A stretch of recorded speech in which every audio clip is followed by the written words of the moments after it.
Those stories, of course, set the tone for a conversation here on AM Live this morning, where we have a special edition of the final term, looking at the inauguration of President Uhuru Kenyatta.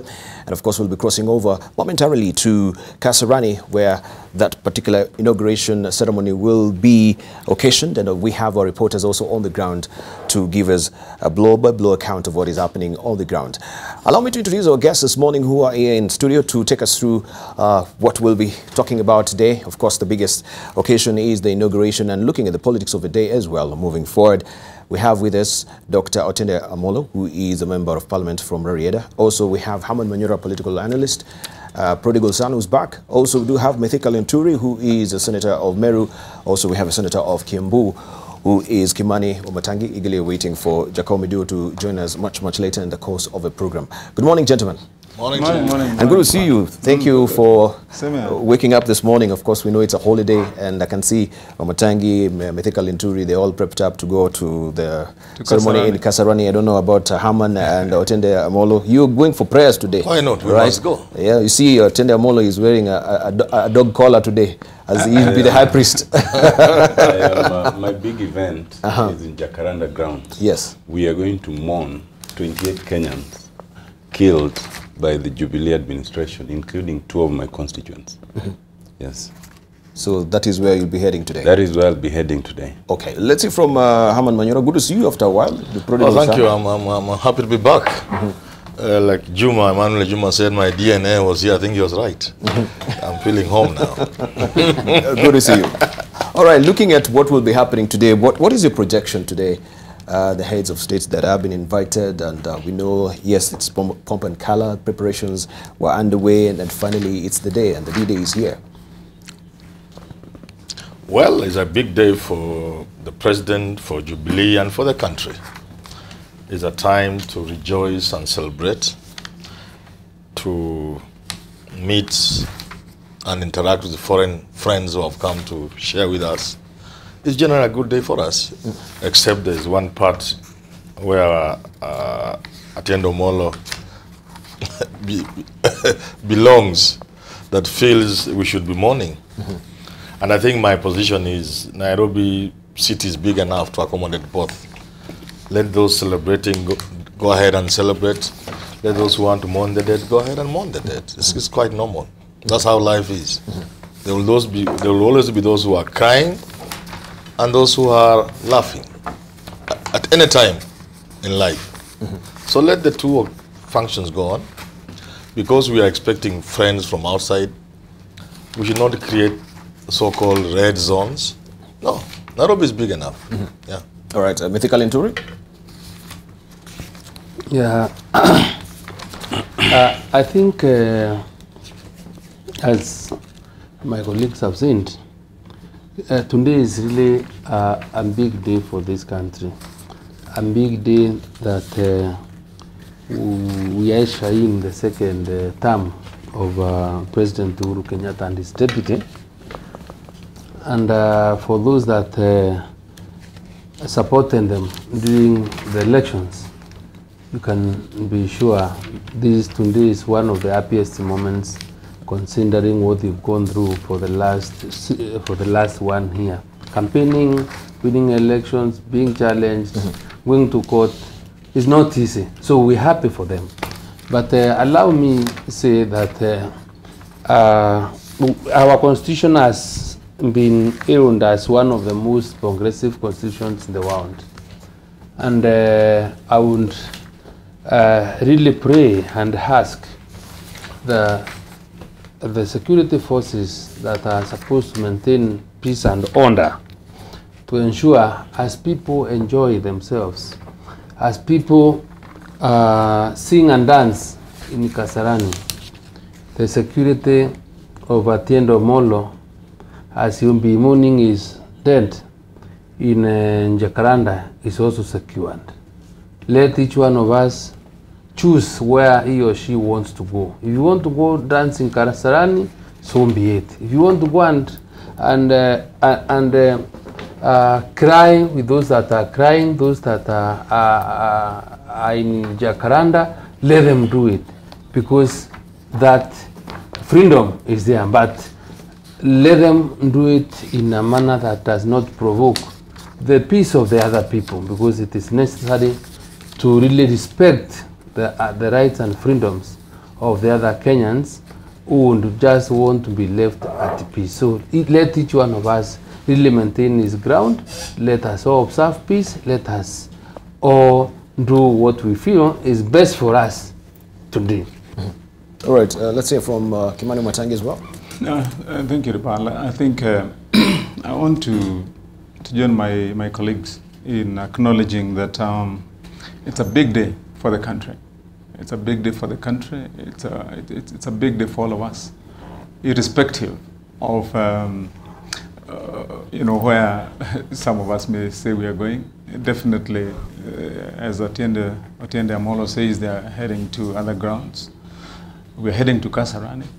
At the end of the day, we are one country. And what I just want to be mindful of, or to remind Kenyans, is that actually today is a national holiday.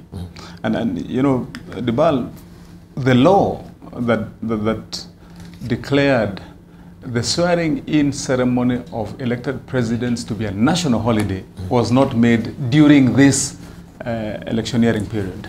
It was made way in advance, in recognition of a simple fact that, that it is a day for the nation to mark a new birth, a signal that it is time to move on, in acknowledgement that yes, elections are rigorous, the whole country is involved, there may be push and pull, there will be competing forces, yes. But ultimately the sense behind which our lawmakers opted to make today a national holiday is a very, very important informer as to what mindset should we be carrying on today. Yes. And we should be definitely declaring that the country wins. If we can just remind ourselves very shortly, for the last 1 year continuously, from when members of all elective positions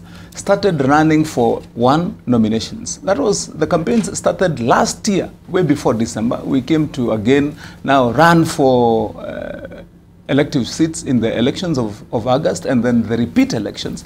The country has been in an electioneering mode. And we should mark today as a day that we close that door behind us. And say, as a country, like every other election, and I would want to ask anyone who has a different view then to offer it. Tell me, which election, since we started our competitive politics, let's say from 1992 up to today, has not been competitive? Which election hasn't there been two sides or even three sides where it has been imagined or thought that someone else would win, but then somebody else wins? I mean, when has it just been a walkover? It has never been. So we should not view this time or try to amplify it as such a different and unique time, such that then we have to overbear and exaggerate the differences that have been there, or the outcome or consequences of it. What I'm saying in simple terms is this, that it is time for us as Kenyans now to acknowledge that we have done what we had to do. That time and season is over. Today will mark that closure. Let us all as one, in harmony and humility, yes, admit and agree that now what lies ahead for the next 5 years is nation building as one country. And that's what we are seeking ourselves as Jubilee, and as our message to this country, that we are no longer interested in political divisions. The time for competing for those positions is now over. Our main focus now will be on uniting the country, bringing people together, fulfilling promises that we have made under our manifesto in Jubilee that is supposed to build the country. And more so, at the end of this term, ensure that we have emerged a better country, more united, and having learned the lesson that we've learned in our politics to better our future. And I believe that's where we are going. Right. You say that we close this door and we move on. But of course, we are vitally alive to the fact that there are so many issues that have not been resolved yet. So in a way, we'll be closing a door, and we have so many, skeletons in the closet, so to speak, Yes. right? So after 5 years again, we'll open this door and all these skeletons in the closet will come now, you know, falling from inside that particular room. Because we've not really resolved the issues as it were. Let's hear just from Otiende Amollo. Okay. Are you happy that, yes, we're having a transition, the oath is being taken today by President Uhuru Kenyatta? So many issues from your side, maybe you think they have not been resolved. So it is the accept and move on syndrome that people have been talking about. Thank you, Debarl. As I said earlier, my commencement is to mourn and condole with the families of the 28 Kenyans who were killed, including my own cousin called Martin Olot. Is the young man who was petrol bombed because he was, you know, developing those resistance t-shirts not far from this establishment. And the other young man called Omondio Juang, a young man of 35, who was killed again on the same day that we went to receive Raila. And So sometimes people want to gloss over this. As Senator Wamatangi and Senator Mithika Linturi talk about celebration, I think you need to reflect and juxtapose. The only reason these 28 people lost their death, met their death, is because we committed a crime. That crime was to go and receive Raila from the airport on his return. The police and the Jubilee government refused and still refuse to recognize that as elected leaders, as Kenyans, we have political choices and rights. They treat Raila to the most indignant reception you can imagine. My own constituency, people contributed and came in 3 buses to Nairobi to receive Raila. They never got to see him. They even never got to the town center. Now, as we are speaking, I've seen images of people sponsoring people coming in school buses to celebrate in Kasarani, and they're being escorted and welcomed. That is the country we live in. There can be no celebration, and we must put this in this manner and very, very clearly. From where I sit, if you refuse to recognize the legitimate expressions of political opinion, if you refuse to give electoral justice a proper chance, then you must live with the indignity of illegitimacy for whatever period it will take. Unfortunately, unlike Senator Wamatangi, there is nothing like closing today and moving on. We are not moving on anywhere. We will insist on what must be insisted on. Because if we move on, then we are wasting time. In another 5 years, those who are in charge of the state infrastructure, those who can manipulate the electoral justice system will do so. We'll get their person sworn in, and then we will say, let us wait for 2027. It is a vicious circle. We cannot sustain this vicious circle. We must address the issues. And from where I sit, you cannot refuse to discuss, as Jubilee did before elections in August, a proper electoral infrastructure. You cannot refuse to engage, as they did after August, in terms of how to sanitize the IBC, and then you expect that the product of that illegitimate process will be recognized. We cannot. Unfortunately, we're in that situation where we say, it is always good to have talks. The proper occasion to have talks was squandered. But having talks now, and I've seen all sorts of write-ups, is belittling the will of the people. We cannot, and we have never wanted to negotiate what position who gets. That is not the talks that we are interested in. We are interested in talking in terms of how does every vote count. Unfortunately, up to now, it does not. And therefore, for me, whatever coronation will happen in Kasarani is not a national coronation. And the question of saying that today is a national holiday, Senator Wamatangi gets it wrong. There is no law that says on the occasion of swearing of the president, it will be a national holiday. Article 9(2) of the Constitution only creates 3 national days. And those 3 are automatically national holidays. Beyond that, legislation is contemplating, and that legislation then gives the executive, through the cabinet secretary, authority to gazette specific days as national holidays. And that is how we have ended up where we are today. Unfortunately, again, we have seen grave abuse of that power. I think we have had more national holidays this year than we've ever had perhaps in the last 10 years. I even hear now, you know, we are even courageously now bringing up back Moi Day as a holiday by some kind of court decision. But what it tells you, and for me this is the second morning, I mourn the birth of impunity and the death of integrity. If you look at these papers, you'd think Kenya is the richest country in the world. Every government institution, including the EACC, is struggling to use taxpayers' money to congratulate the president. More than half the papers is about congratulations by taxpayers' money. That, by my estimation, in one day only, probably is over 30 million Kenya shillings. Complete impunity. And that is what people will be celebrating in Kasarani. All right, let's see from Herman Manyora, because also looking at what we have in the Standard today, the editorial cartoon that Gado has put up, maybe we can just put up that particular editorial cartoon. We look at a cloud bank, ominous cloud banks of doubts, that is, right, from actually the touch screen. We have, right, let me try and just try and put it up for you so that you can see it clearly as I walk over there. I think it's acting up a bit so that you can see what has been drawn today.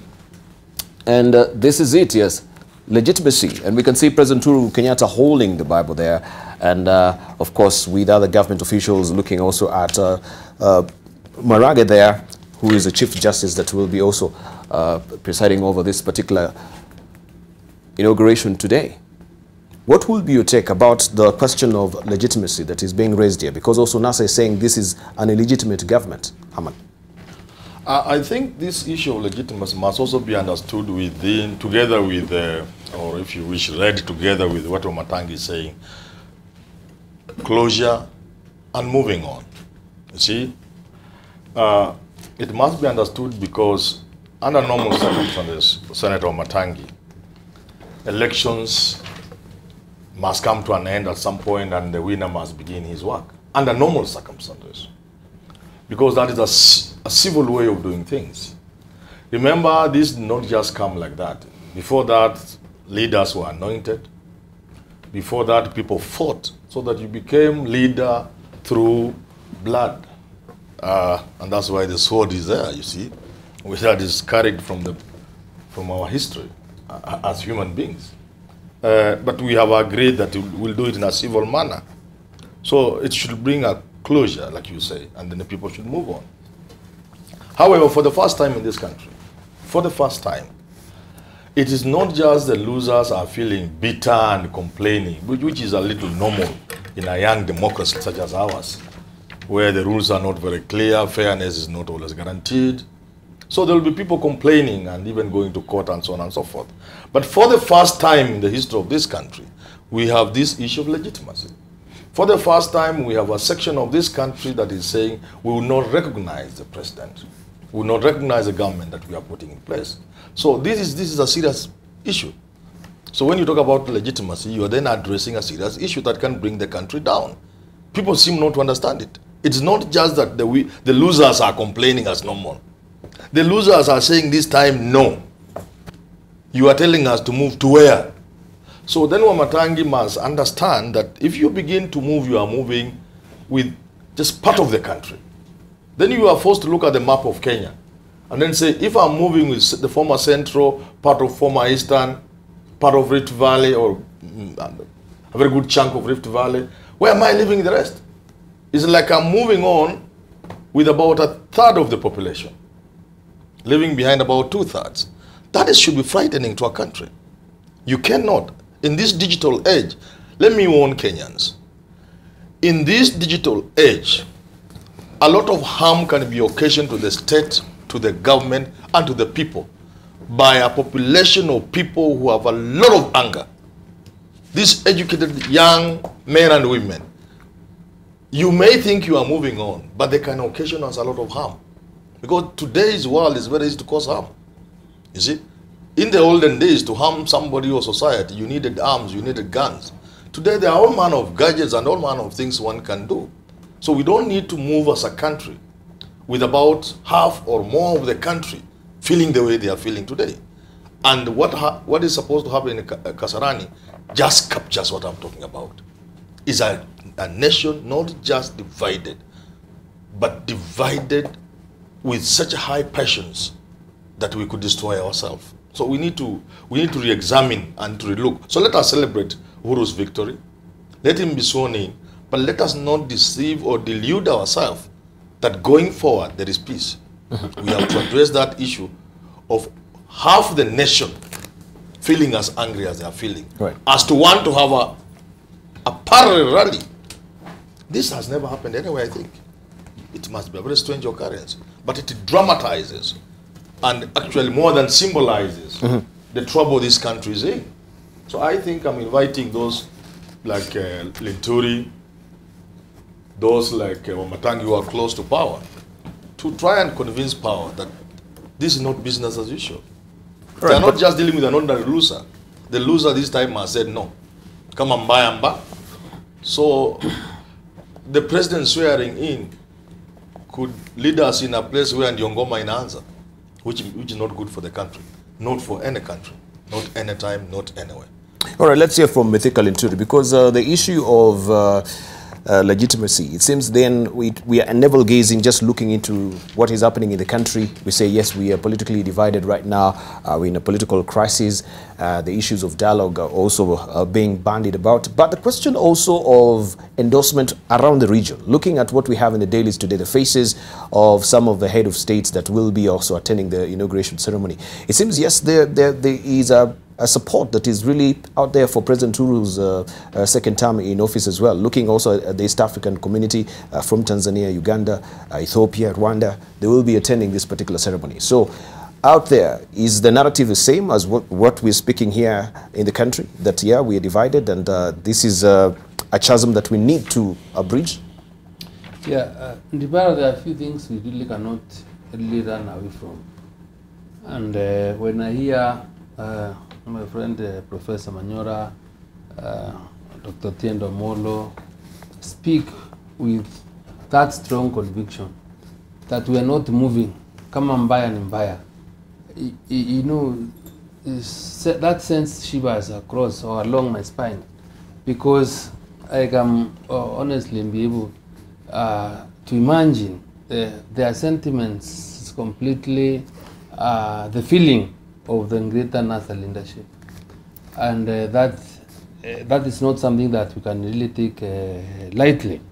And when listening to them, you can easily hear and feel that there are very deep-rooted issues that they want addressed, and the issues they raise are legitimate and genuine and require some thought. People require to be given some time to ventilate on them and listen. And my major problem in all these issues is not the content or the substance of the issues that they raise mostly, is the manner in which they want them done. Because we have set rules and guidelines on how we must address our issues as a country. And whenever you want to propose them, to address them or come with other avenues outside the legally laid down constitutional mechanisms, that's where I differ. But I think it's also to say, if we were to get there and get solutions for this country, the people that have been given the opportunity to lead must exercise a lot of political maturity, because our problems are basically not legal. They are seriously political.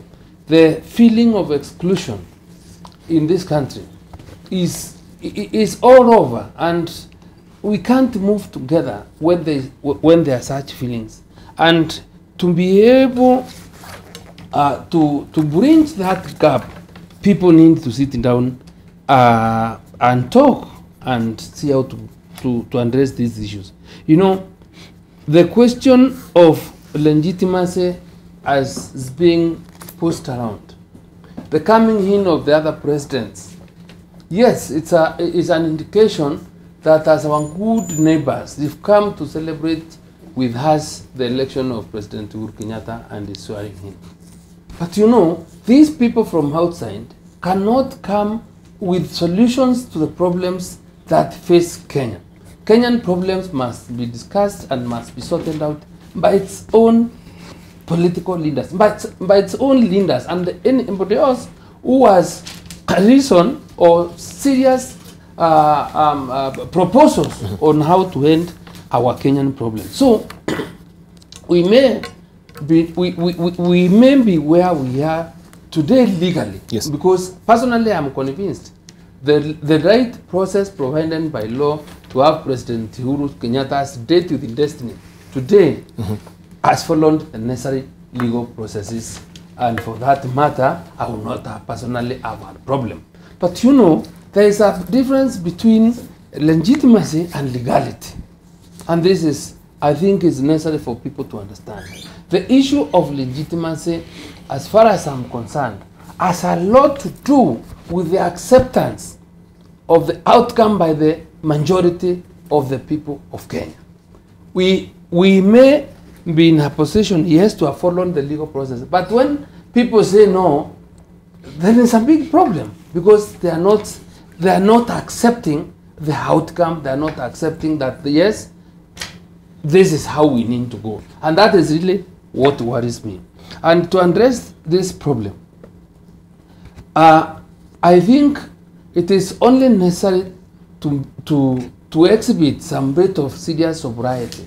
And I thank God that when immediately the president is on, I think that apprehension, that problem of very many people giving different ideas, probably because you have all the instruments of power and constitutional support, you will be in a position now to sit down and reflect and see where we've come from, where we are, and where we want to go as a country. And then ask for people that can be able to assist in trying to sort out the problem, the political problem as is.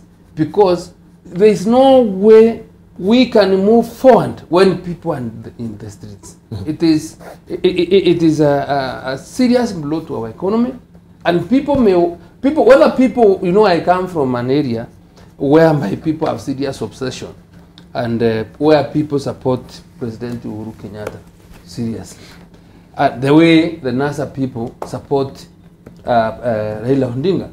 But we are saying that even as we give them support, we must give ourselves room to think beyond, so that we know what the systems we are setting down and the kind of peace we are crying for sake of stability of this country. And then there is need now for us to say, yes, if this is the way things are, and I am the president today as Uhuru Kenyatta, please, Kenya must calm down. We must talk, we must agree, because Kenya will not move when at the end of Amollo and Professor Manyora is permanently throwing stones. The environment for business is not conducive. Nobody is able to work or go to his business, walk anywhere without the fear of getting a stone on his hand, and in my view, that is not right. But also extend my request to the NASA leaders to understand, even as we participate in immersing the country, we are doing greater harm to our own country, our own institutions, and yet there is need for us now to calm down and agree to seriously sit down and solve the Kenyan problem, because no single individual has that capacity. We all require to open up our space for each one of us to participate. That is, I think, the need, where even constitutionally, the issues of public participation, involvement of everybody, whenever you are trying to enact any law or making any policy that touches on the people, yes, is necessary. 2/3 or 1/3 of a country that has gone with the Otiende and Manyora is not a small group. Well, you're wrong. Let us make some little correction. I'm just observing the political scene in the country. I'm just commenting. I'm not on any side. So if I were to be on a side, I would be more Jubilee. Let me rephrase it. Let me say, 1/3 of the country, it's actually not even 1/3 when you look at the outcome of the 26th election. It's almost half, it's around 40%. 40% of people saying no to an administration is not a small number. There is a need to heal the wounds, and there is need for consultation to ensure that we all speak in one voice in terms of how we move the country forward. We may not agree politically, but there is need to strike some bit of balance. All right. And so the need of also slighting away the microclimate that, you know, it's fleeting for a while, that we have a peace that is very ephemeral right now, that when now this particular cycle goes again, we have now the true reality facing us.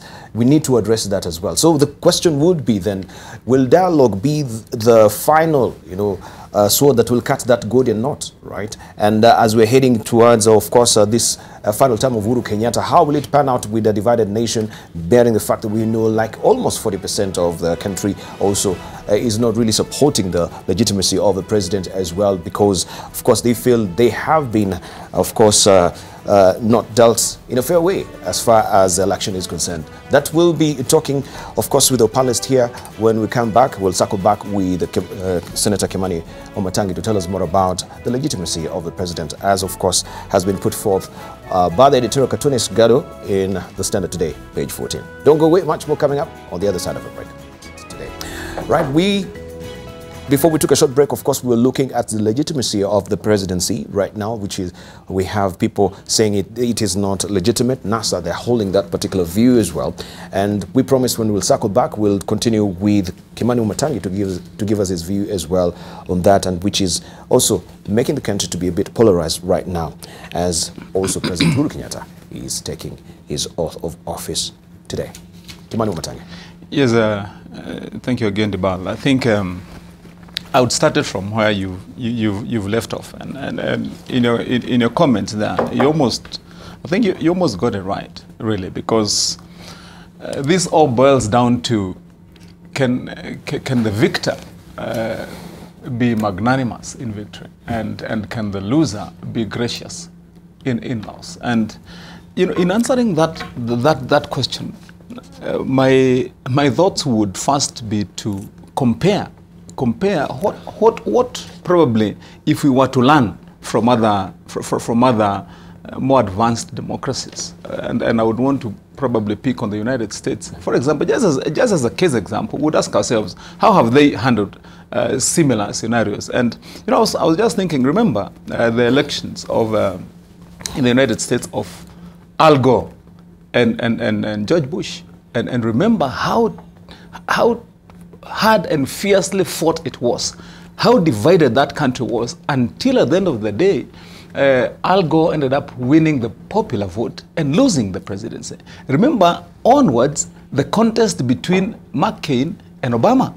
And even more, remember the contest even during nominations between Obama and Clinton, and lastly now, in the last election, the fierce battle between the president now, Trump, and Clinton. And ask yourself, in all those subsequent elections, which clearly and truly are between two strong political divides, and for all standards and measures which are completely, fiercely fought for, just like we have. And then, if you put that on one side of the mirror, now look at ourselves and ask ourselves, what is our history in judging and asking ourselves, yes, what do we want to move on from? How should we move from here? Remember, Debarl, even before we go to the elections, to the history of our elections, we have held two referendums: the banana and orange referendum and the yes and no referendum. In those two referendums, how was the outcome? The outcome was anywhere close to 51, 59, yes, to 49 in all two of them. So how did we get out of them? And then look at our elections history.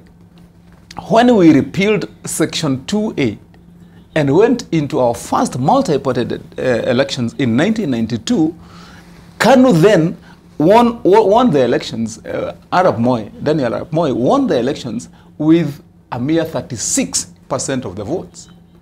And remember, when he won with that, if my history serves me right, then the number of seats he took in parliament then was 100 seats out of 188 from the others.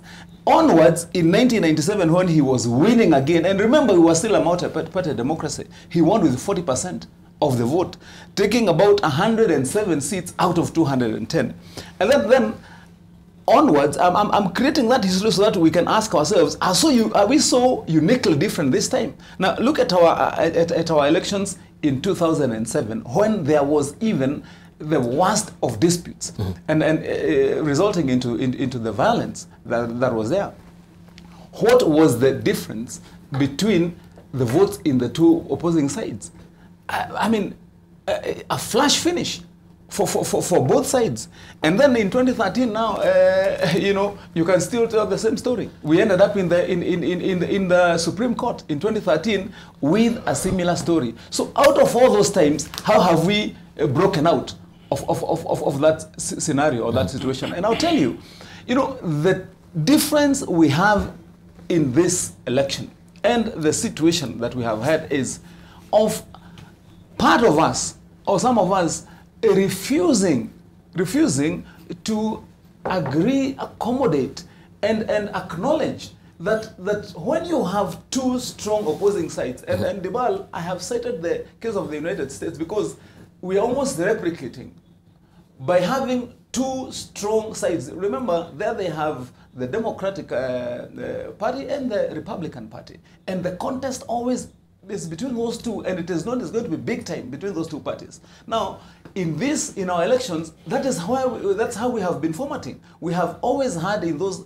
elections competition between two strong sides, and so you expect, and how we should model our politics from now, how we should show leadership now as leaders, is to set that example, as we have done before, even during those referendums or the other elections, and say and show our people, yes, we can have, and I want to remind my colleagues, Otiende Amollo, I want to remind my brother here, Mithika Linturi, that even when we have been debating and discussing in Parliament, what we've been saying is we want to create a stronger political system by ensuring that at least we should have 2 or maximum of 3 strong political parties that can be built around ideologies, and they can compete, you know, and create continuity. So when we have this scenario, and after having that scenario, then you have a split vote that has got a small margin.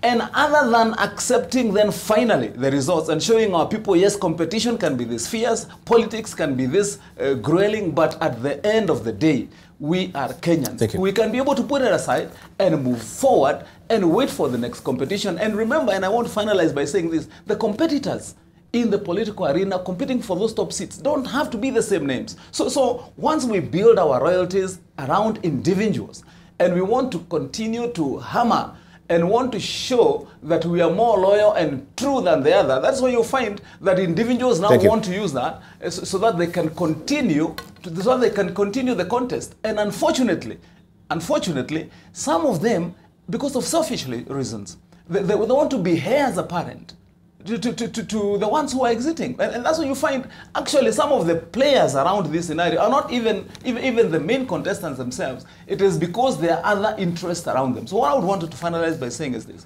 that as a country, as a people, we must say that what we need now is a break, a clean break, that will say Kenya and our country is more important than all of us. There will be competition tomorrow and the day after. And so we'll build the nation. And we'll make sacrifices where we have to. We'll build bridges where we have to. And close ranks, because it is important for us to have one country. But we can't continue with this narrative of saying that, oh, we are going to you know, finish those ones. Those ones are not a part of us. We are not a part of them. That politics has no place in a modern country. I don't think it has. All right. Maybe we should now try and gravitate on the issue of dialogue itself, because I think also NASA has been warming up to the idea of dialogue, that President Uhuru has been proffering his hand to, you know, the Right Honorable Raila Odinga to make sure that, yeah, they can sit down and talk. Could this maybe be the prime solution that we need as a country? Because as it is right now, things looks like we are having a band-aid solution to, you know, so many things that are happening in the country, right? But after a while, that band-aid will come off and still will have that festering wound. that is very ill. So we're not healing as a country, but we're just covering up things and moving on. Dr. Otiende. Debarl, let me make a few comments and come to that. I think a good start is to look at Senator Wamatangi's chart. And it captures the thinking of my colleagues in Jubilee in terms of what this country is. It's predominantly red, which is the TNA colors, and yellow, which was the URP colors, representing the two major ethnic groups that form Jubilee, and who therefore believe that once you are in there, you are in Kenya. If it didn't believe that, and even for those who want to peace. go and celebrate, you would not wear colors that represent sections like that. No, you would think I that you would wanted to wear show some you more more national colours. colors. Let him finish. You know? Why don't I show you So more colours? let me Because it doesn't- Let him finish. Senator Wamatangi, Just please. giving me his time. You will have your time. Yeah. I will just tell you the truth, even if it itches you. You do not start from the premise of believing that as long as you can manipulate statecraft, as long as you can manipulate certain numbers and take advantage, then everybody must accept that advantage. That will not and does not give you legitimacy. Even if your manipulation succeeds in giving you legality, it will never give you legitimacy. So let us start there. First of all, you do not talk of the magnanimity of a victor or the grace of a loser. Because Raila did not lose these elections. You do not lose what you don't participate in. And from that springboard, there cannot be any question of legitimacy. When you look at an election that the registered voters are 19.6 million. Yes. From the KM's kit, only 3.5 million voted. That is less than 10%. It is not even 40. It is not even 60. Less than 20% rather. An election that is boycotted. And I said in this show, before election, that ultimately, this was going to be about those who vote by not voting. And that is what came to pass. That is the highest level of illegitimacy. Do not be fooled that now some members, presidents of the regions are coming. I think you must ask yourself a few questions. One, who grants legitimacy? Legitimacy must be granted by the people you seek to lead, not by outsiders. And if the people you seek to lead do not give you legitimacy, even if you invited the whole world, it will be irrelevant. 2 months ago, if you asked all these world leaders who the legitimate president of Zimbabwe is, I am sure they would not hesitate in telling it was Mugabe. And they would stand with him. And they stood with him at every stage. But now, it is the people of Zimbabwe who removed him. None of those who granted him legitimacy are able to sustain him as a legitimate president. So legitimate is internal, it is not external. And with the internal situation right now, unfortunately, President Uhuru Kenyatta may be declared president legally, but will never have legitimacy. Thirdly, legitimacy is a question of perception. You might want to ask yourself that how come that even in terms of congratulatory messages, even in terms of messages of goodwill, the international leaders have been very reserved in giving that, very reserved. And if you watch closely, some of the presidents who are so happy to come here may not have the best credential in terms of electoral justice, in terms of human rights, and many other countries are sending very much lesser delegations. I was in Kasarani in 2013 during the inauguration of President Uhuru Kenyatta. And although the election was disputed and Raila conceded it, there was legitimacy and you could feel it, you could see it. Legitimacy is not forced. Let me come to this other question. Linturi said, and I agree with him, that legality and legitimacy must be different. But his problem is that some of the avenues used are outside the legal avenues allowed. As a lawyer, as a person who wrote the Constitution, I can tell you that I will always try and use the legal means on these matters. And I've endeavored to do that.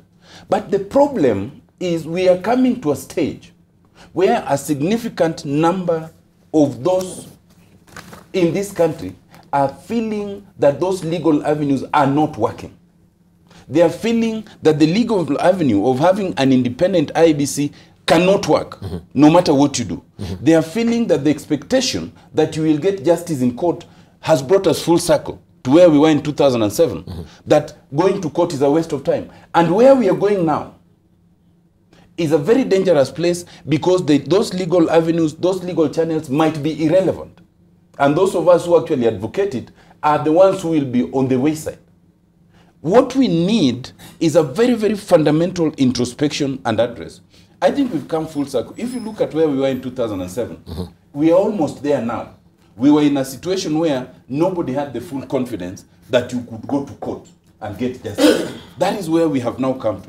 No one thought that you had an independent electoral management body. That is where we've come to. But we were saved from ourselves by intervention from external forces.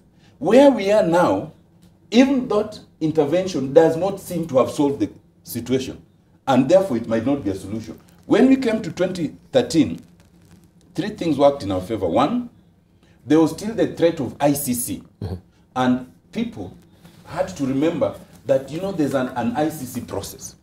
In the fullness of time, the ICC has turned to be nothing more than a scarecrow. And that's very dangerous. Two, in 2013, we still had the confidence that for the first time, we had a Supreme Court which had the opportunity to administer justice, and therefore there was something to believe in. By 2017 now, that feeling is not there. So where we are now, we've gone full circle to 2007. Is the solution dialogue? I have said this, I've said it from last year as ombudsman, I gave advisory opinions, that dialogue is always the primary solution. But dialogue must be determined by two things: the timing of that dialogue and the subject of that dialogue. The timing, we have got it wrong because the Jubilee administration, knowing that they had at the advantage of statecraft, have refused to engage in meaningful dialogue the whole of last year, the whole of this year. So when now they call for dialogue because the legalities have given advantage to President Kenyatta, it is not dialogue that is weighty. The second thing is the subject.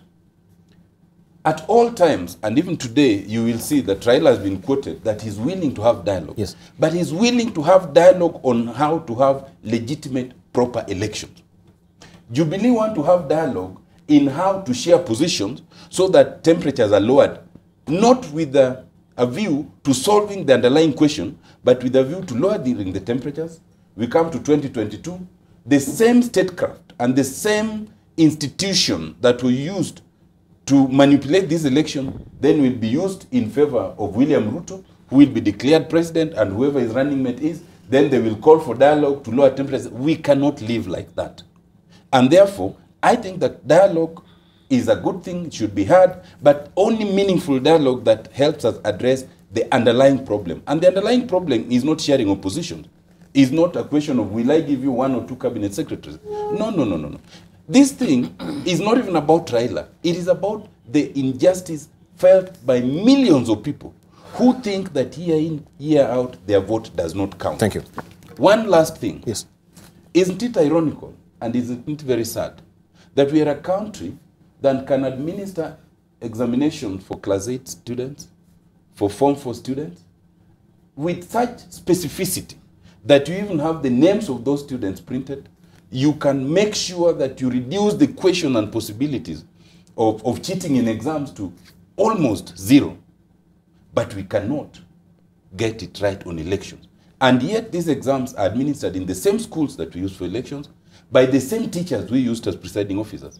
It leads you to the obvious conclusion that it's not that we can't, but it's that we will not. And it's very unfortunate. All right, so the idea of dialogue is a good idea, as also you're alluding to. But the fact that is when we have people who have certain objects that they want to be brought to the table, and you have also the polar extreme also have their own objects that they want to bring to the table, then how do we come up with a good negotiation on the table? Do we need a mediator for this particular dialogue? Herman. Well, negotiations are, you know, dialogue is about negotiations, and negotiations are always very tricky. What makes negotiations difficult is that from the beginning, both sides, each of the side would have very hard-line positions, you know, make very impossible demands. And that is why sometimes mediation then becomes necessary, where you bring in a third party to help you. But you see, in our situation, dialogue may be a little difficult. Let's be honest with ourselves. One, because Jubilee will not negotiate, one, on the presidency. That is out of reach, off limits. Two, they will not hear anything about another election before 2022. You see? Now, what is the other side offering? The other side will want us to negotiate everything, including the presidency. Because they say Uhuru is not legitimate president. That means we must start from there to legitimize the presidency. And how do you do that? By having a fresh election. That means they are not hearing anything about 2022. So these are the headline positions I'm talking about. They are extremely difficult to handle. But like with all other negotiations, you get to a point where people begin to soften on their stance a bit. If I were asked, I think the middle ground is possible. It is possible for one, NASA to accept that now that Uhuru has been sworn in, is what my lawyers, two of them here, say, after the fact. Something has already happened. Okay? You can't change that. He's already sworn in, he's the president. Let's recognize him as the president. Now, let him run the government and be head of state. But parallel to that, let's have negotiations going on. And that's a very hard thing for NASA to accept. On the other hand, I would also expect Jubilee in return, now that NASA has recognized Uhuru, also to come down and say, we can discuss anything, including whether or not we can have elections before 2022. When and how. You get it? So it's a little tricky for us. It's not as easy as you. What makes it easy is the thinking you can see from Wamatangi's side. That thinking is very difficult to handle. Because for them, it is past the hurdle. They were waiting for this day. And the moment they go beyond this day, then anything else is simple to them. I want to advise them it's not simple. It is difficult, but as a country, we have no option but to try. Wamatangi, we must try. We are not like America. Unfortunately, you say America, you know, you are comparing two different things. I want you to live for 50 years, Wamatangi, beyond that. Then you will see the America you are talking about. In 50 years or so, looking at demographic trends and other movements in the world, then you are going to see that America may have the problem we have of tribes, so that the Republicans and the Democrats are not divided along tribes. These are just... Thank you. Yeah. So in the future, maybe, when we have migrant communities in America, significant in number, then some demagogues will rise in America and exploit those Hispanics and blacks, and then use that as a weapon for electoral victory. Right. Live pictures coming to you there from Kasarani, where we can see that, yes, the stadium is fully packed, right, as anticipated that 100,000 people who were to attend this particular or are attending this particular ceremony today in Kasarani. And they've come out in force. We can see them eagerly awaiting for that particular occasion to start from anytime from 10 a.m. We can see also a gaggle of soldiers there putting the final touches at Kasarani for the pomp and color of this particular ceremony. Of course, remember, we're covering this live for you, wall-to-wall, wire-to-wire coverage from Kasarani. Our reporters also, they're on the ground, and of course, they'll be giving you, of course, the feel of what and flavor of what is happening at Kasarani. But we continue with the conversation, the pace here in studio, and a happy medium is what we do want from both sides of the divide. Herman is saying that it seems also NASA is acknowledging the presidency of Uhuru Kenyatta. Is that what you said? I'm saying that will be the difficult thing to do, but they should recognize that now President Uhuru is the president of this country. Yes. In turn, Uhuru must himself also accept that when Kenyans sit down, which they must sit down to serve this country, nothing is off limit. The only thing that is off limit is that nobody should discuss the issue of whether or not he's president. But anything else, including holding new elections, some changes to the constitution, all that should be discussed and effected to save this country. That's what I mean. Should also this be a fundamental point of introspection, as also Dr. Otiende Amollo has been alluding to, that we need as a country to really think deeply that we just don't gloss over this and we see where are we having our politics? Are we building our politics, our brand of politics? Is it, you know, occasioned on personalities, right? That we have personality cults that people, if it is not so and so running for presidency, then we do not really have, you know, a proper maybe election? Or should we build our politics on issues? Debarl, personally, I see a lot of great opportunity to sit down and discuss this thing for the sake of this country. And I say this because dialogue is possible. What is most critical is really, as Manyora is saying, is what we are going to discuss. There are those issues that you cannot really negotiate on if you really want to get to serious dialogue. And some of the issues that you need to agree, even when you start thinking on how to move forward, if there was that room. You know, where there is goodwill, there is always a way. So if we agree we want to sit down first, I'll ask you to come with your proposals on what you think we need to do. For example, I would suggest that Kenya is a unitary state. We cannot negotiate about that aspect. Even as we sit down, let's agree Kenya is a unitary state. Kenya, the peace and security of the Kenyan people, right, is not negotiable. The future of the future of Kenya that we want is something we can sit now and try to suggest on how we want to address our issues in the future, because we must address the issues in the past by trying to organize how we move forward. And for us, and especially why I say there is all the possibility, you know, that aspect of apprehension when we have accepted, yes, we are moving forward to discussing and we have accepted Uhuru as the president, then that doubt on who is president is not there.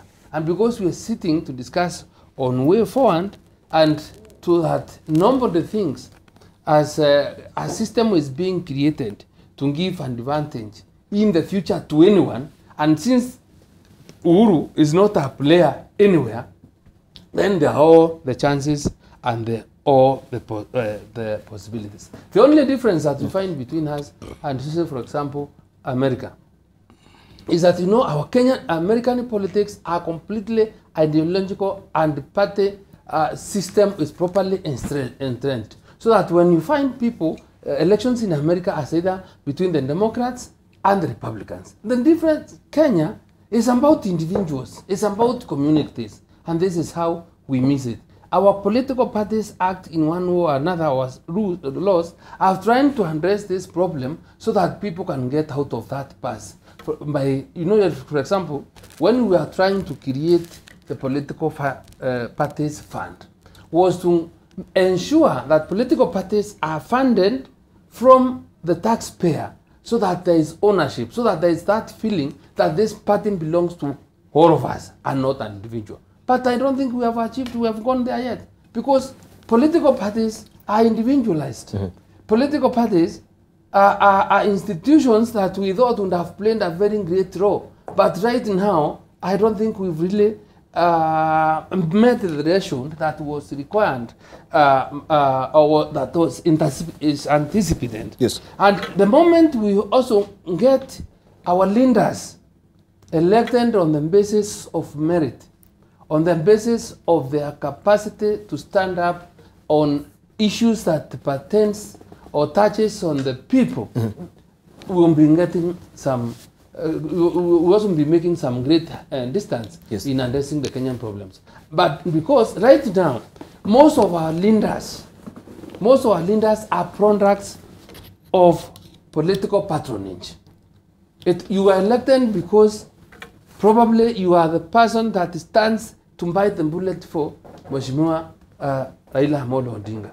You are elected because you are the person that stands and shouts the loudest because you support either President Uhuru Kenyatta, William Ruto, Mithika Linturi, or anybody else. So when we get our voters to a situation whereby our support, basically like the constitution of support, will be about beyond 60% in terms of how one is able to address the issues that touch on the country and the individual problems that touch on the people will have made serious mileage. Because right now, it doesn't matter whether who you are in some parts of this country, as long as you stand and you're in the party that is predominantly supported by the kingpin of that particular place, yes, you can get a ticket to parliament or to the assembly or wherever it is. And I think this is very serious for Kenya. We need to discuss also to start conversations, serious civic education, even to our own people, to understand how the kind of democracy that we want without muzzling, right, their freedom of choice to choose who they want. But I believe if they are properly empowered, because there is also that incapacity on the part of the voter, there is need for him to know that since elections are not mandatory by Kenyan law, when you don't turn up to vote when an election is called, in fact you are worse than a mandra, because you are the people that can give an opportunity to a leader that probably you will not have ascended to any position of influence or power, and you participated in an election. So there is need to create a lot of education amongst ourselves. There is need for us elected to also understand that we must also remain faithful to our oaths of office. We must remain faithful to the Constitution, and at times forget this aspect of trying to be seen as if you are the strongest supporter of the, let us remain faithful to the law. All right, let's hear from Wamatangi, and then we'll look at the crystal ball, looking forward, the 5 years that is ahead of President Uhuru Kenyatta. How will it be? Will it be tumultuous? Will it be also smooth sailing? Or will it be, as we've seen, the elections, a bumpy ride to where he is today? Yes, Debarl, let me start by just dissecting a little bit of how do we start as politicians? You know, when you're creating your first run for office, and I think it's important for our viewers to understand. You know, once somebody makes a decision to run for political office, and for example, in this case, a presidential position, the first thing you do is you build around yourself strong men who believe in you, and that's what we call either think tank, or your cabinet, or your whichever way you may want to term them, and this becomes the people who not only influence but they also map out and advise, and in the long run, because they have a roadmap as to where they want to take you, if in the end you succeed or you do not succeed, what this team around you chooses to advise you on to take as your next step, I believe is critical in what we are discussing about. Because I must say, and listen to my good friend Dr. Otiende, see, we understand the position that NASA and their team, including the leader, would be, or Irene. And around them is a team that has built a road and a journey towards winning the presidency. And they made suggestions, they gave advice, they even suggested techniques and tactics, some of which failed. And ultimately, the whole goal or the aim failed. Now, this is the critical juncture. Now, what does this team advise their principal? And this is where you find that NASA is unable to deal with its own situation right now. I would say so. Because we have a big difference between probably what most of them, and I would want to give you a case in point. For example, look at in today's dailies, when the governor for Kisumu himself was giving guidelines as to how he believes and thinks that as a way forward, the county should move on. And he says, fine, we cannot afford to have this and this, we cannot afford to destroy our property, cannot not afford to go to demonstrations that are, that are not lawful and not organized, that don't abide by the constitution. That's what I'm saying. That within NASA, you remember, like when the principal was making the decision to withdraw from the presidential race, and all the other pronouncements that have been made. And I'm saying that with a very light touch because I don't want to get into the details of all those issues. Because verily, in my mind, I believe for the country, it is time to call it a day and move on. That is why I don't want to get into the details. But I'm just making this case that my good friend Otiende Amollo can understand, and the others, and we make a resolution and a decision, because they cannot continue to be held captive by intentions or wishes they had, and still wanting to blame either other outside forces or circumstances or even the law or how it is applied. Because see, if they made a decision that yes, they tried to get the presidency, they could not get it. And unfortunately, Debarl, if you remember the short history, they said some few things like about risasi moja, risasi ya mwisho, and all those things. And that tells you the mentality around which they were operating, saying, our principle, this is your last shot. You have to get it. If you don't get it, it will be this way.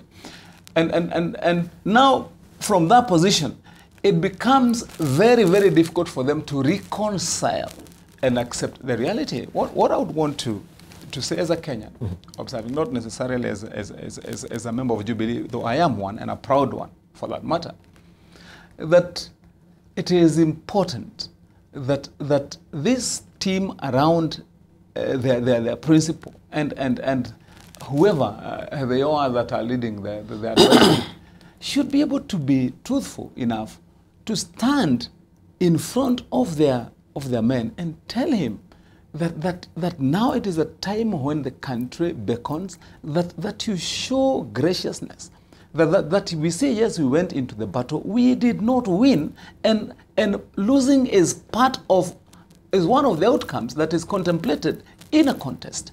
And so our best way forward now is to put our arms down and move on and live to fight another day. That would be the best advice. But you know why? And you hear what Otiende Amollo is saying.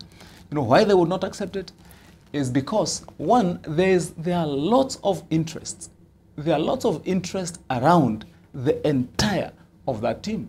Interest because we have people who want to run for member of parliament next time.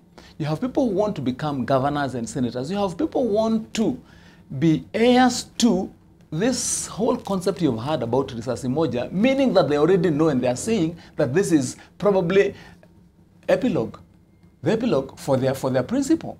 And so because they want to look into the public that yes, at the day when the curtains were falling, we were there fighting in front, so we are good enough to be the heirs. That is why you find around those interests, they may not want to bring a peaceful resolution to issues which can be closed and which have been closed before, as I said earlier, by this country in other contexts. And so, finally, and Dr. was comparing my shirt and making whatever. In fact, if you look at my shirt, the reason why it is 99% white is because I believe that we believe, if you use that analog, that we should be largely a peaceful country. You know, this question of if you invite foreign presidents and heads of state and envoys to come and grace an occasion like this, which is for the entire country, and that's why it is a national holiday, are you seeking legitimacy? The answer is no. Even during our own other national days like Jamhuri Day, when we are celebrating Mashujaa Day, we do and we have invited other foreign heads to come and celebrate with us, to come and be with us. And so I do not think that either anyone is looking for external appraisal to justify what we are saying, and that is the point I want to insist on, is that this country knows better. That we Kenyans and most of the Kenyans have made a resolution. That is why you find that at the invitation most of the times for violence, Kenyans declined. That is why you find that Kenyans now are more than eager to get back to work and get things going. We have bigger issues ahead of us. It cannot just be about me, myself, and I. It cannot just be about Otiende Amollo and his team. All right, thank you. All right, let's say from Otiende Amollo. So looking at the agenda of the day from this particular rally, what will be on the table? First of all, will it be apolitical? So it will be purely mourning the people who lost their lives during the demonstrations, and of course also in going at the airport to welcome back Raila Odinga? Let me deal with that last, because I'm sure we are now approaching the end of the show, and make just a few quick comments. There is nothing like Kenya being a unitary state. And Mithika Linturi says that, and a number of others says that. There is no such thing. We are aspiring to be, and we can only be if we live by certain things. The closest you come to it is in the preamble of the Constitution. It says that the third one, proud of our ethnic, cultural, and religious diversity, and determined to live in peace and unity as one indivisible sovereign nation, determined to live in peace and unity. And then the sixth one is recognize the aspiration of all Kenyans for a government based on the essential values of human rights, equality, freedom, democracy, social justice, and the rule of law. This is also amplified in Article 38, which talks about political rights, and makes the fundamental point in 2 that every citizen has the right to free, fair, and regular elections based on universal suffrage, the free expression of the will of the electors, and equality of the vote. What am I saying? The idea of being one unitary state is an aspiration. It's an aspiration that we will achieve if we respect all the other dictates of the Constitution.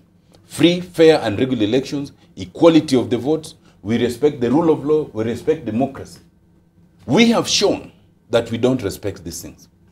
And therefore, no one can come and bandy that unitarism as the first item on the agenda, that we are a unitary state. Let us not discuss everything else.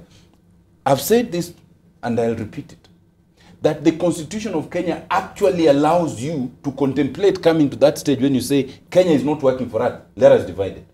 That is the effect of Article 2.5, that is the effect of Article 38, and the effect of Article 55 to 56. And indeed, there are those who think that is the way to go. And you know that a letter has even been done to IBC to that and all that. And we can have that discussion another day. Senator Wamatangi is waxing lyrical about NASA, about things he knows nothing about. I wish he constrained himself to the issues of Jubilee, because all the things he's saying are things he's picking from a point of ignorance, and therefore they're not things to respond to. I respect the fact that he voted for Uhuru Kenyatta, and therefore Uhuru Kenyatta is his president.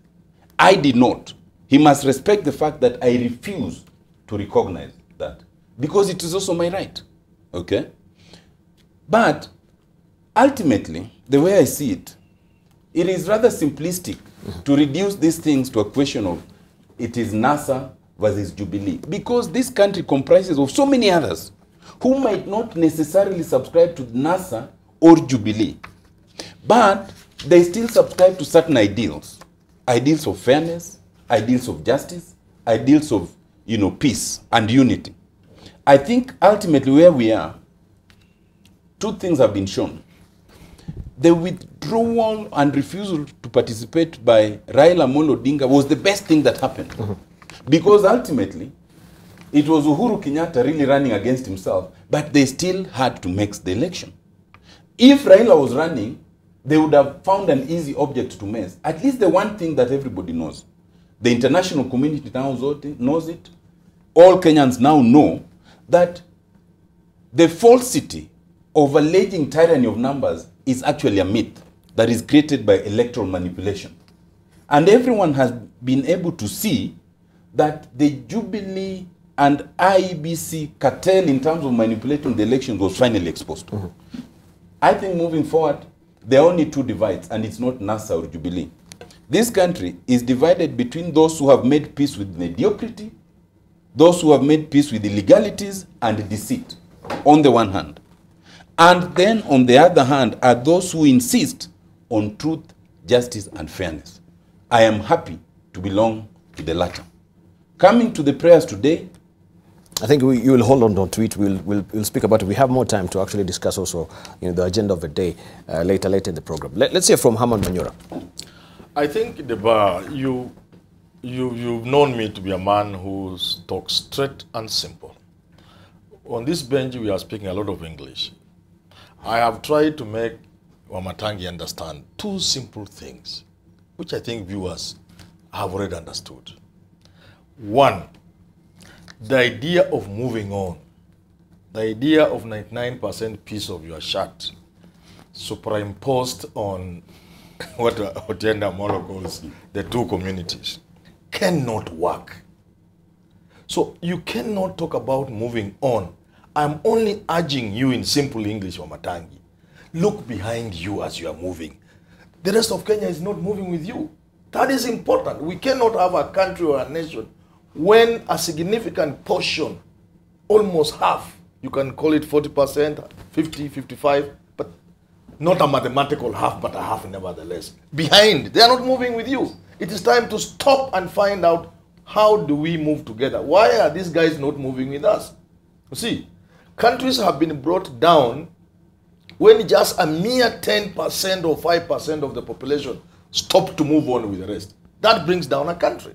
So we are saying here we have a serious situation where half of the country is refusing to move on. This is simple English. Don't move on, and yet others are behind, and you are a country.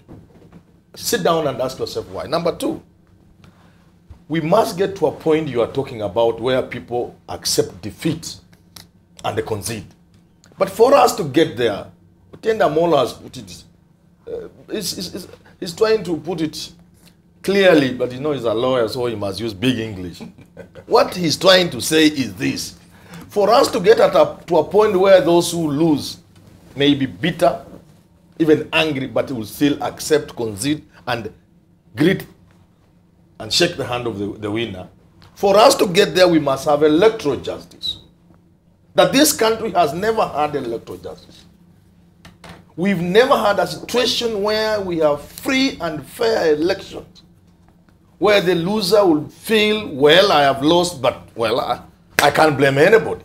You've had concession speeches, especially from America, where people like McCain gave very moving speeches, concession speeches, where they say there's nothing that could have been done that we didn't do, but Obama beat us. You get that kind of thing? We want to get there as a country.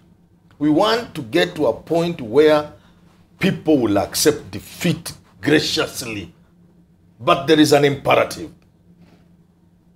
Free and fair elections. Simple English. Does not go beyond that.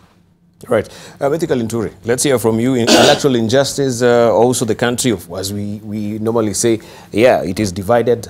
People are, of course, balkanized within tribal lines right now, but we move on. We move on because, yeah, the country has to move on. We move on because our economy right now is suffering, and is tanking because of politicization of so many things that is happening right now. People are having bugbears and fears to invest. Foreign direct investment, as we saw on the front page of a Business Daily, has also slumped as well. Investors are fleeing. There's flight of investor capital as well. Debarl, this terminology, electoral injustice, has been flown in the air for quite some time. And the systems have been set by law to achieve electoral justice. And I can tell you, as a participant in electoral processes, because I've been there for quite some time, I think people participating in the elections are at times paranoid, because nobody, or quite a great percentage of these people, do not believe that there will be injustice in these electoral systems.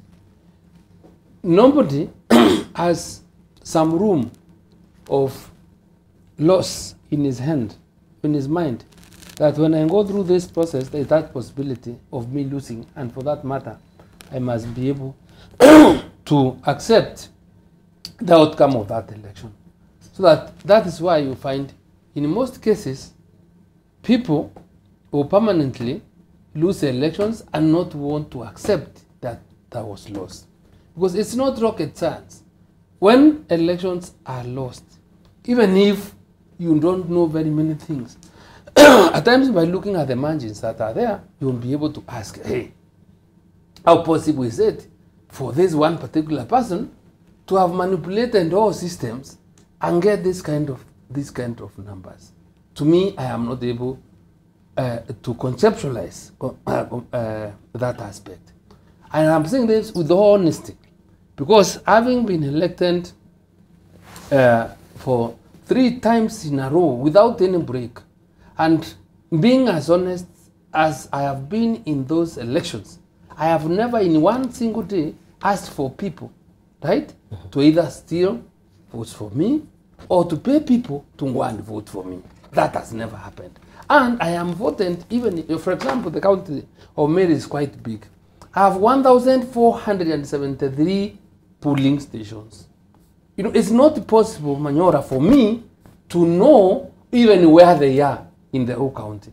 But those people that know Linturi and support him, right, probably, I even have got hand agents who are volunteering to go and watch over the elections on my behalf. So when you look like, for example, a country, a county, that raises a lot of doubt. Yesterday, I have an election petition, and that's why I'm using it to give to give people an opportunity to understand why I say at times we are paranoid or we are permanently in fear that is unfounded.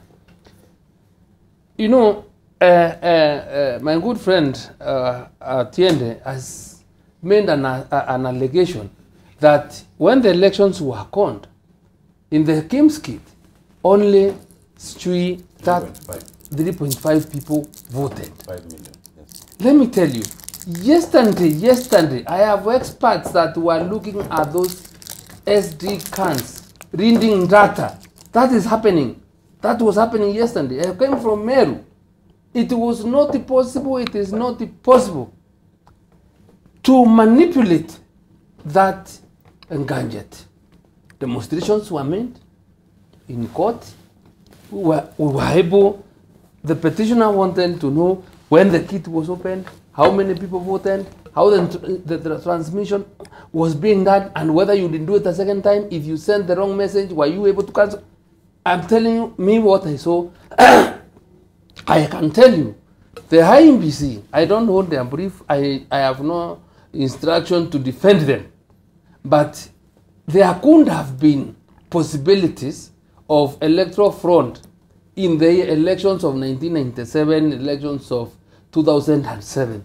But the last general election for 2017, in my view, was done, or the systems that were in place guaranteed a situation whereby 70% or 80%, we would say, was completely fair, because I also personally come from a different school of thought, where I say elections are processes, and the possibility of getting 100% free, fair election is not possible, right? So when we work towards achieving a certain degree of accuracy, of fairness in an election, we must also understand that we are trying to move on towards the right direction as a country. So my suggestion would be, because we've made a lot of progress, when you look at our election cycle from the Murolongo system in the 1980s,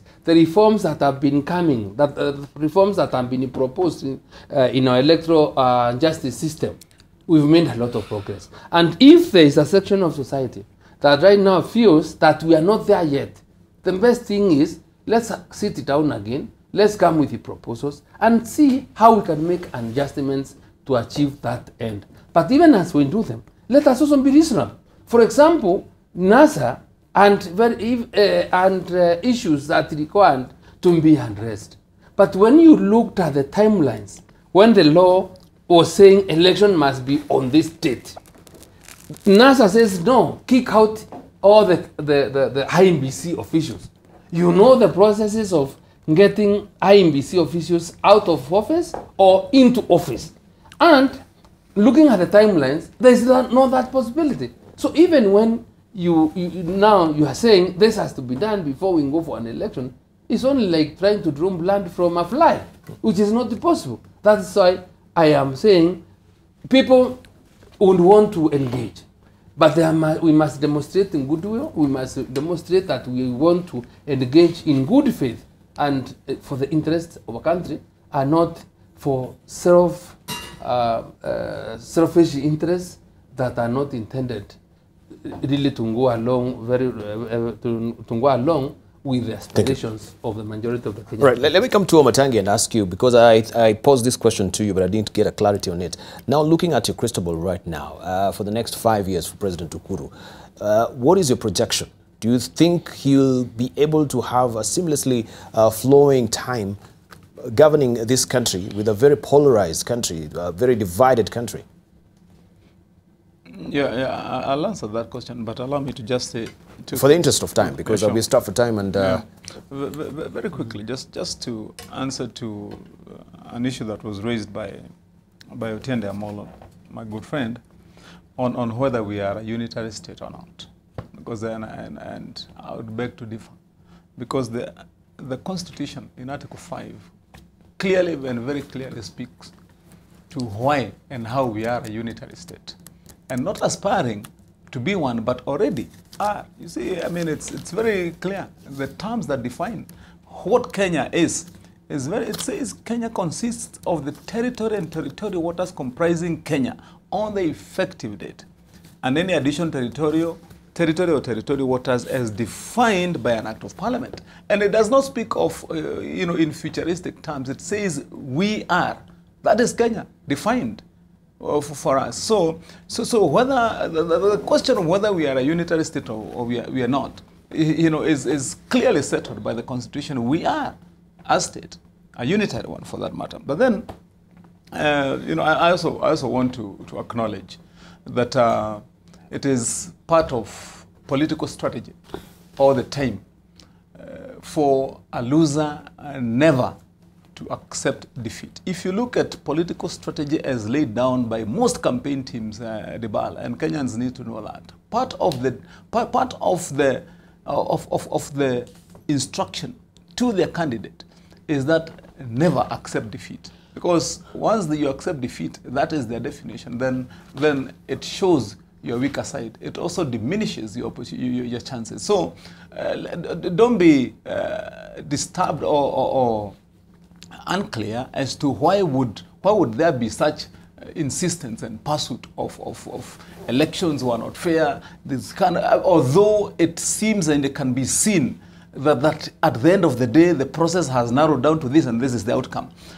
Very few contestants in an election want to acknowledge that. So that is important to be clear to our viewers.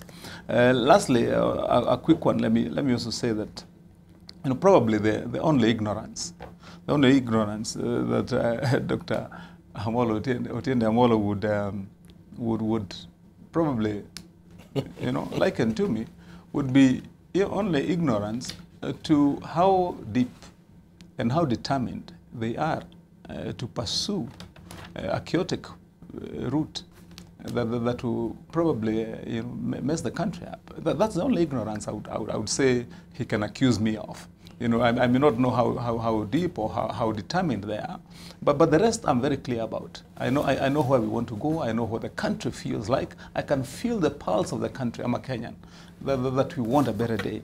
Now, on this question that you asked, Debarl, is the president, after today, able to lead, govern, and unite this country? My answer is a firm yes. It's a firm yes, because from 2013 up to today, and I want to remind Kenyans that actually President Uhuru Kenyatta was a contestant for the presidential position in the year 2002. And he lost. And he was magnanimous. And he was gracious in loss and accepted it. In 2013, when he managed to win with his running mate, William Ruto, they have worked hard day and night in tough circumstances to bring the country together. Thank you. I believe at this particular time, when this day is over and they have assumed office, their single most important task will be to bring this country back to where we were before this election cycle started. And then we can continue on passing and gaining on the milestones we have laid as a country. I expect, of course, there will be challenges. There is no journey, there is no road, there is no endeavor without challenges. Thank they you. will be there. Thank you. But I believe that he has got the fortitude, he's got the wherewithal, he's got the capacity with his running mate and now his deputy president to make sure that we can be able to see the beacons we have laid as our destination as a country. Thank you.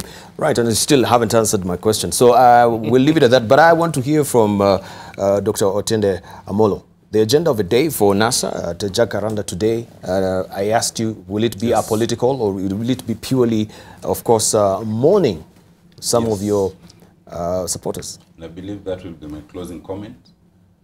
The answer to whether Kenya is a unitary state does not lie in Article 5, Senator Wamatangi. It lies in Article 1. And in that Article 1, Sub-Article 3, sovereign authority is exercised by the people at the national level and at the county level. Once you acknowledge that there are two governments at both levels, that alone answers that question.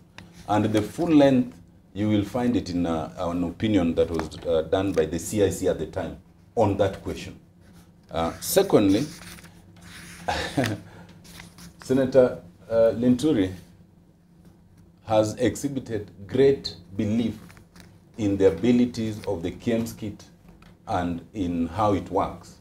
Let's just say that in the August elections, the court was able to demonstrate that that belief is misplaced. In the October elections, the court refused to allow the opportunity to either look into the KIEMS kit or demonstrate how it works. So that belief can only be known to you. It is not demonstrated out there. But if you asked the late Msando, I'm sure you know he died because some people wanted to manipulate that very system. And that is where we leave that matter. Today's prayers,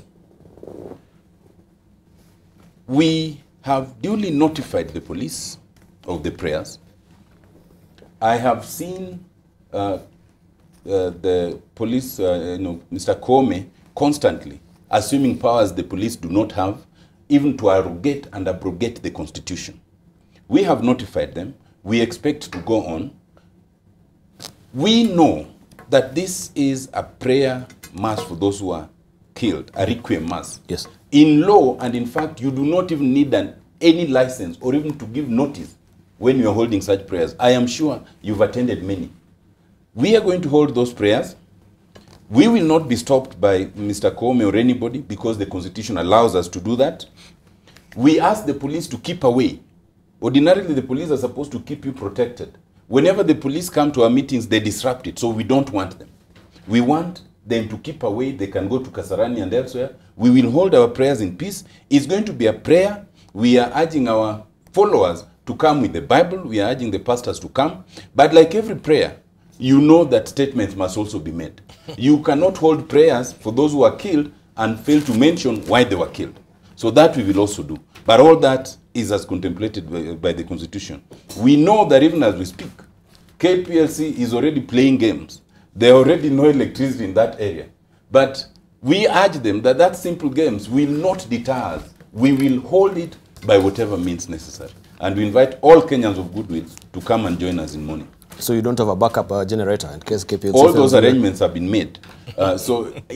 We will defeat impunity by fact or law.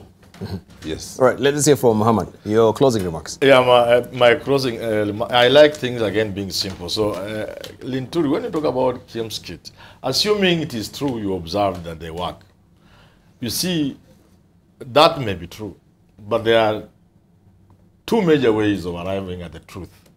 You can observe the way you are saying, but you can also use logic, which works much better than even observation. Your eyes can deceive you. Logic will not. If you look at anything using logic, then you see what you are saying is not true. Secondly, you also say that demands by NASA were unreasonable. They were not unreasonable. They were reasonable. They ought to have been discussed by both parties. The question of time, again, is not true. people are saying those things could not have been done because we had 60 days. That's not true. There were opportunities to extend this period of voting.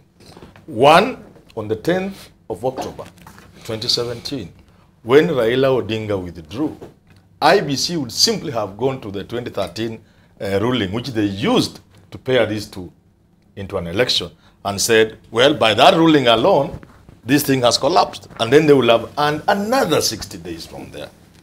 The following day, Justice Mativo then asks IBC to include the other candidates. Again, this was an opportunity to say, well, it is too late.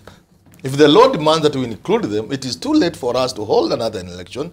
Then you automatically maybe go to the Supreme Court and earn yourself another 60 days. So this narrative of there wasn't time is not quite true. Finally, I want to join President Uhuru Kenyatta and Jubilee in celebrating their big day. We must allow them to celebrate that big day. But like I've said before, we must equally allow NASA to mourn their dead peacefully. Sorry. Excuse me? Who was lying? No. I mean, What is lying? when you mention NASA and try to put facts which are not there, that's bound to happen. That's okay. Yeah. You know, the gods are angry. If the gods when you try to decorate NASA and what it is Okay. if the gods were to be angry, I know with whom they will be angry. But the point I'm making is, we live in this country and we must allow ourselves to live together as brothers and sisters. If NASA wants to hold their mourning at Jacaranda, let them be allowed to do that. Equally, let Jubilee go and celebrate in Kasarani. What's wrong with that? That's what I'm saying. Thank you. Very simple way. Right, thank you. And the police must not militarize Nairobi. All right. I don't know how Otiende Amollo will get to Kasarani. The red lines, how will you cross them? Definitely not Kasarani. No, not Kasarani. Jacaranda. Whether on foot How or would you donkey, cross the red lines? I'm All right. saying that's not good. What is good is let's live as brothers. Let's pray. Let's hope after today, Kenya will move on in the right direction. And I pray that the two parties get together to talk in the interest of this country. Right, finally, let's your headline thoughts, Mithika Linturi, very Yeah, I briefly. was telling why I was trying to demonstrate to Manyora why it was not possible to make adjustments on the date of the election, because you remember the election was nullified, and by virtue of Article 143, that when an election has been nullified, elections must be done within 60 days. So And there's I've no also way told Supreme you Court how another 60 days would have been earned. there's no any other ruling that would have changed the provision He's unaware. of the He's constitution. not, no, it doesn't.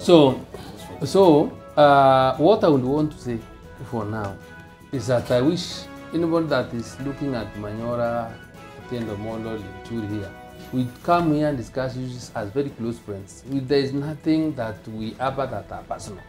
And I would really ask the public to emulate the kind of behavior and how we relate to one another, because we all believe that we have people, we are leaders who must live together as leaders in this country. Thank you. Equally, they should also not be incited into situations of violence just because they support Linturi, Otiende Amollo, or anybody else. Kimani Wamatangi, very briefly. Yes, just to mention to Dr. Amollo Otiende that by acknowledging that we have county governments and national government does not necessarily mean that we are not a united state, because Article 192 also gives the powers to national government to dissolve county governments, and that tells you that county governments don't have ultimate power upon themselves, otherwise they would not be dissolved. And that's our constitution, Article 92. But finally, I want to wish Kenyans a good day, wish them all the best and a bright, happy future. The next 5 years are going to be exciting years that we are going to reclaim where we have lost and chart a new destiny for this country. I'm happy to be Kenyan and proud to be Kenyan this morning. Thank you very much. Otiende Amollo, Member of Parliament from Rarieda, also Herman Manyora, a political analyst, Mithika Linturi, Senator from Meru County, And also, we do have, we had also Senator Kimani Wamatangi from Kiambu. Thank you very much for that conjugate discussion we had this morning. And of course, remember, as you can see from the screen, there are pictures which are beaming live from Kasarani. Hoopla is expected. Today is a big day for President Uhuru Kenyatta, who will be sworn in. And Kenyans, they've turned out, of course, en masse to make sure that they take the feel and flavor of the occasion from Kasarani. Our reporters are on the ground. Larry Medo and Victoria Rubadiri also will be anchoring from there and giving us details of what is happening from Kasarani as well. Remember, at the same time also at Jacaranda, NASA will be holding their prayer rally today to mourn some of their supporters that died during the protests. And of course, we'll also be beaming that for you as well, as it will be proceeding from Jacaranda as well. Thank you for your valued company. Continue keeping your eyes peeled on NTV and keeping out your ears for this development that is coming from Kasarani. My name is Debarl Inea.